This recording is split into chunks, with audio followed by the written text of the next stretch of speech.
안녕하세요. 오늘은 언어의 세계, 단어의 갈래. 우리 지금 품사 수업 중이죠? 이어서 오늘도 품사 분류를 해보겠습니다. 교과서는 144쪽부터고요. 학습지 준비해주세요. 학습 목표는요, 오늘도 품사 분류 기준에 따라 단어를 분류할 수 있는 능력을 얻기 위해서 우리 열심히 공부해 보도록 하겠습니다. 먼저 지난 시간에 배운 내용을 다들 기억하고 있는지 점검 문제 풀었죠? 지금부터 답을 확인해 볼 텐데요. 우리 지난 시간에 체언에 대해서 배웠습니다. 내 문장에서 체언을 찾으려면 일단 단어를 구분해야겠죠? 자, 화면 속에 나와 있는 단어 구분을 본인 것과 한번 비교해 보세요. 자, 다들 이렇게 단어를 분류했나요? 우리 단어 분류에서 주의할 점은 는, 를인 것, 가, 는 이런 조사만 주의하면 띄어쓰기 단위와 거의 일치하고 홀로 쓰일 수 있다라는 그 단어의 정의를 기준으로 분류를 하면 어렵지 않다라고 했습니다. 그럼 이 단어를요, 명사, 대명사, 수사도 한번 구분해 볼까요? 먼저 명사는 여러분도 이렇게 분류하셨나요? 우리 명사가 뭐였죠? 이름을 나타내는 명사였습니다. 대상의 이름인데 이 명사에서 주의할 것은 바로 사랑과 같이 추상적인 눈에 보이지 않는 대상도 우리 명사에 속한다라는 걸 주의할 필요가 있다라고 했죠. 이어서 대명사를 한번 체크해 볼까요? 자, 대명사는 세 개가 있죠. 나, 우리처럼 사람을 대신하는 대명사, 그 다음에 장소를 대신하는 대명사도 있었습니다. 마지막으로 수량을 나타내는 수사를 찾아볼까요? 네, 수사는 양을 나타내는 하나와 같은 수사와 순서를 나타내는 첫째, 둘째와 같은 수사가 있었습니다. 화면 속과 같이 명사, 대명사, 수사를 하나도 빠짐없이 모두 찾은 친구는 지난 수업을 정말 열심히 들은 친구들이에요. 그런 친구들은 지금 이 내용도 다들 기억이 나겠죠? 체어는 체조라고 했어요. 문장 속에서 항상 뒤에 조사와 결합하고 문장에서 성분으로서 어떤 역할을 하냐면 주어, 있는 이가 깨서가 붙는 주어나 을이 붙는 목적어 기능, 중요한 몸 기능을 한다라고 했습니다. 그리고 체어는 100% 불변어라고 했죠. 문장에서 사용될 때 절대로 형태가 변하지 않는다라고 했습니다. 그래서 우리 지난 시간에도 이 단어 체계표에서 바로 이 체언, 명사, 대명사, 수사에 대해서 배웠죠? 오늘은요, 이제 가변어 그룹으로 한번 넘어가 볼까요? 오늘은 용언에 대해서 우리가 완벽하게 분석해 보도록 할게요. 우리 품사송을 떠올리면 동사와 형용사의 특징이 기억날 텐데요. 한번 불러볼까요? 움직임을 나타내는 동사, 형태나 모양은 형용사였죠? 교과서 144쪽에 그 동사와 형용사가 이제 등장합니다. 다음 만화에서 맛있겠다와 먹지는 과연 움직임을 나타내는 동사일까요? 상태나 성질을 나타내는 형용사일까요? 지금부터 동사와 형용사를 구분해 보도록 하겠습니다.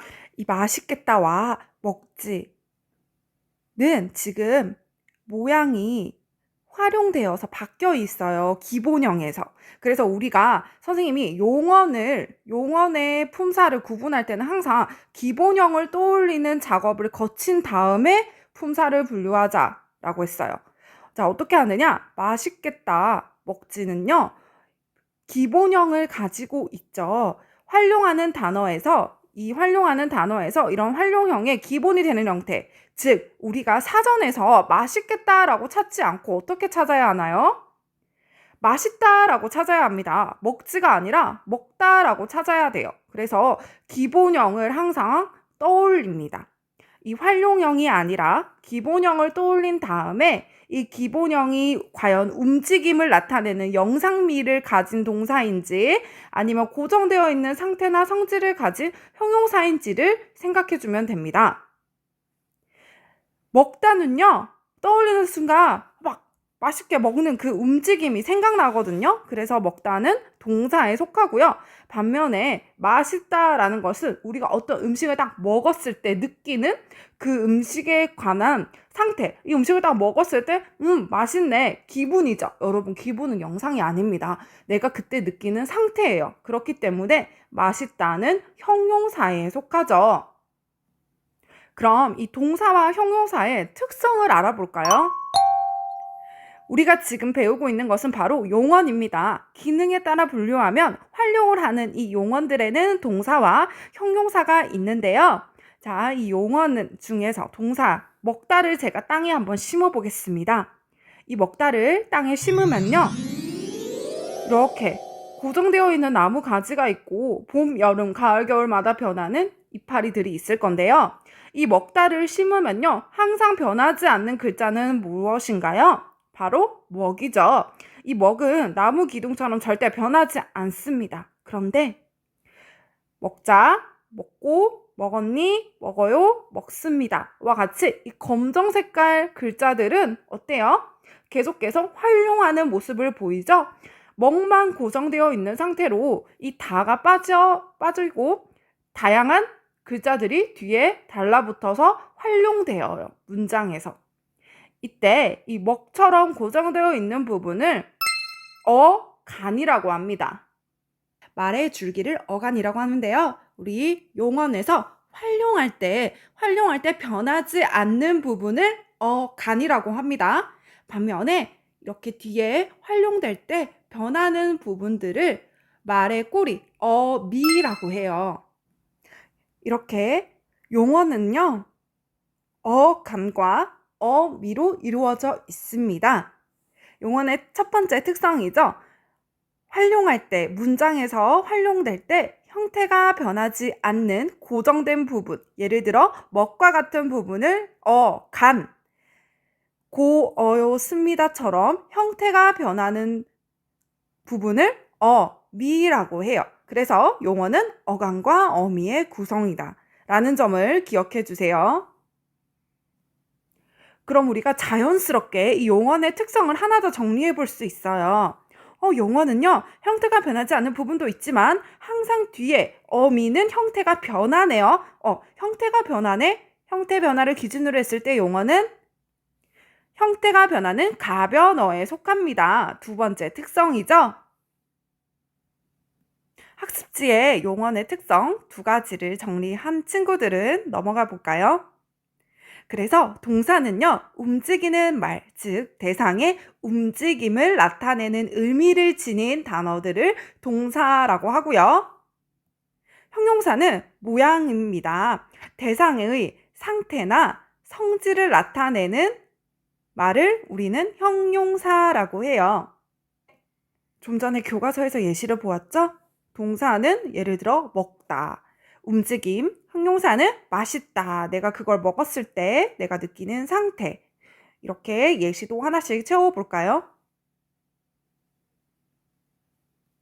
그런데 우리가 품사를 분류하다 보면요, 이게 동사인지 형용사인지 헷갈리는 경우들도 나옵니다. 자, 이것만 알면 여러분이 형용사와 동사를 절대 헷갈리지 않고 구분해낼 수가 있습니다. 우리 예쁘다라는 형용사와요, 먹다라는 동사에 명령어 어미 라와 청유어 어미 자를 붙여보면 차이점이 드러납니다. 일단 예뻐라 한번 볼까요? 우리 예쁘다라는 형용사에 시키는 의미를 가진 라를 붙여봤는데요. 여러분, 예뻐라 자연스럽나요? 예쁜 상태로 시킬 수가 있나? 그 다음에 예쁘자 한번 볼게요. 우리 청유형은요, 부탁하는 거예요. 요청하는 거. 그래서 함께 하자라는 의미를 가진 자, 어미 자를 붙여보면 예쁘자, 얘들아 우리 예쁘자. 이상하죠? 반면에 동사 먹다에 명령과 청유형 어미를 붙여보면 먹어라, 우리 함께 먹자. 전혀 어색하지 않습니다.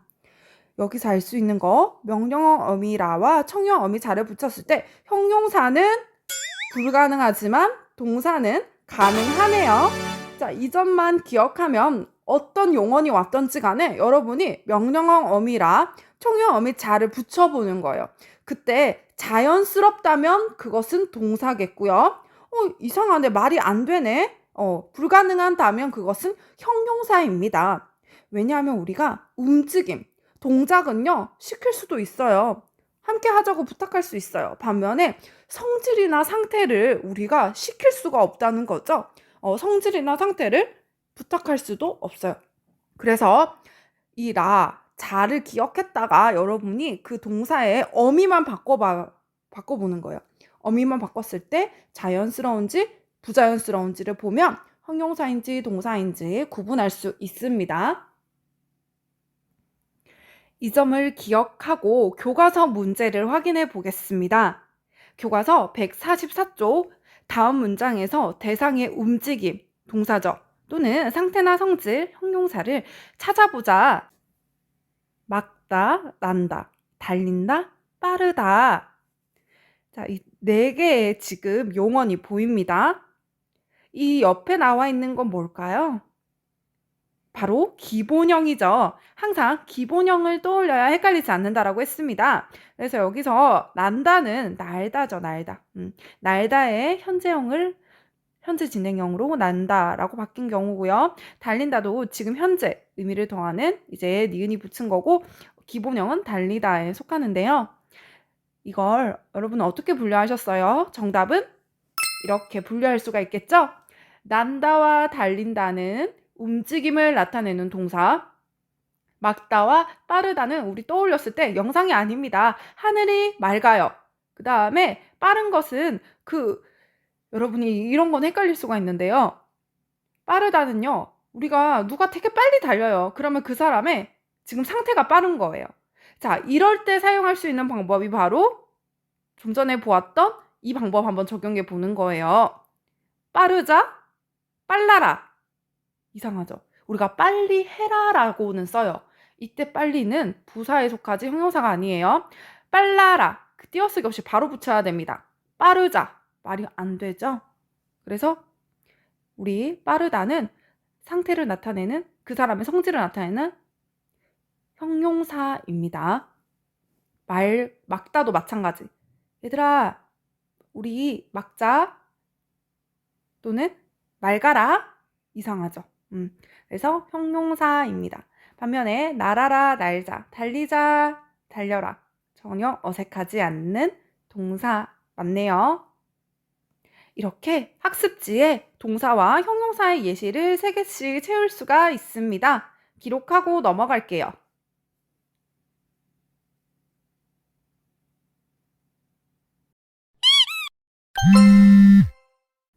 교과서 145쪽에는 동사와 형용사의 특성을 탐구해보는 문제였습니다. 보기와 같이 이 단어의 품사를 밝히고 문장 안에서 어떻게 활용되는지 직접 어미를 바꿔보는 문제예요. 여러분의 탐구 결과를 확인해 보겠습니다. 어때요? 본인 것과 비슷하게 나왔나요, 지금? 자, 쓰다는 움직임을 나타내는, 행위를 나타내는 동사입니다. 나는 매일 일기를 쓴다 또는 과거형 썼다. 종이에 무엇을 쓰니, 썼니? 글씨를 또박또박하게 써야, 쓰면 등으로 어미를 바꾸어 가면서 문장 안에서 활용을 할 수가 있습니다. 작다는 상태나 성질을 나타내는 형용사죠. 동유리는 눈의 상태가 어때요? 성질이 작다, 작았다. 신발이 너한테 많이 작았니?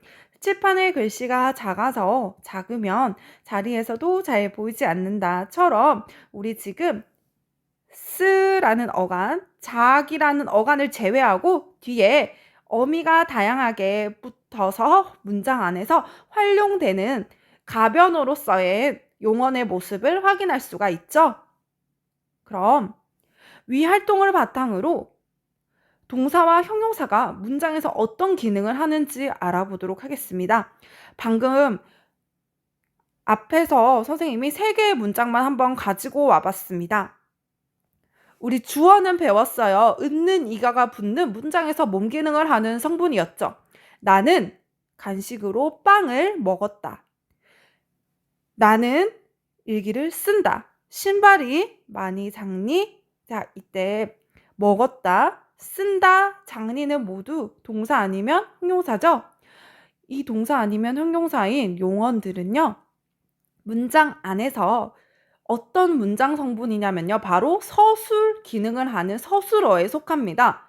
이 서술어란 문장에서 주어, 은는이가 깨서가 붙는 이 주어의 동작, 상태, 성질 따위를 서술, 풀어서 설명하는 말이에요. 그래서 우리가 보통 이 서술어는 문장의 끝에 위치가 됩니다. 그리고 이 주어가 지금 무엇을 하고 있는지, 주어의 상태가 어떤지를 설명해 주는 기능을 하는 아이들이에요. 여기서 알 수 있는 점, 동사와 형용사는 문장에서 어떤 기능을 하냐, 문장 성분으로 어떤 기능을 하냐면 바로 서술어의 기능을 한다라는 겁니다. 그래서 정리하자면요, 용언의 특성, 마지막, 문장에서 주로 서술어로 쓰입니다. 체어는 어땠죠? 우리 체어는요, 여러분 지난 시간 학습지를 보면 적혀 있어요. 문장에서 주로 주어 또는 목적어 기능을 합니다. 반면에 우리 용어는요, 다음과 같이 문장에서 주로 주어를 설명해주는 서술어 역할을 합니다. 이렇게 학습지의 용어의 특성 3가지를 정리할 수 있습니다. 오늘은요, 이렇게 우리 용언, 동사와 형용사를 분류하는 방법과 이 용언의 특성에 대해서 알아보았는데요. 여러분, 문법은요, 꼭 복습하셔야 합니다. 복습만이 살 길이에요. 절대 한번 들어서 기억하지 못합니다. 새로운 용어, 새로운 단어와 이 문법적인 특성은요, 반복해야 기억에 남을 거예요. 우리 다음 시간 테스트를 위해서도 꼭 복습하고 만날게요. 그럼 오늘의 미션입니다. 나를 용언으로 표현해 주세요. 패들렛의 제목은요, 나를 잘 표현할 수 있는 동사 하나, 형용사 하나를 순서대로 적어주시고요. 내용 칸에는요, 이 동사가 나를 잘 나타내는 이유를 설명해 주세요. 그리고 이어서 이 형용사가 나를 잘 나타내는 이유도 설명해 주세요. 그리고 선생님의 좋아요를 받으면 오늘 수업 끝이에요. 선생님 먼저 해볼게요. 선생님을 잘 나타내는 동사는 바로 먹다, 그리고 형용사는 따뜻하다입니다. 왜냐하면 선생님은 맛있는 음식을 먹을 때 가장 행복감을 느끼고요.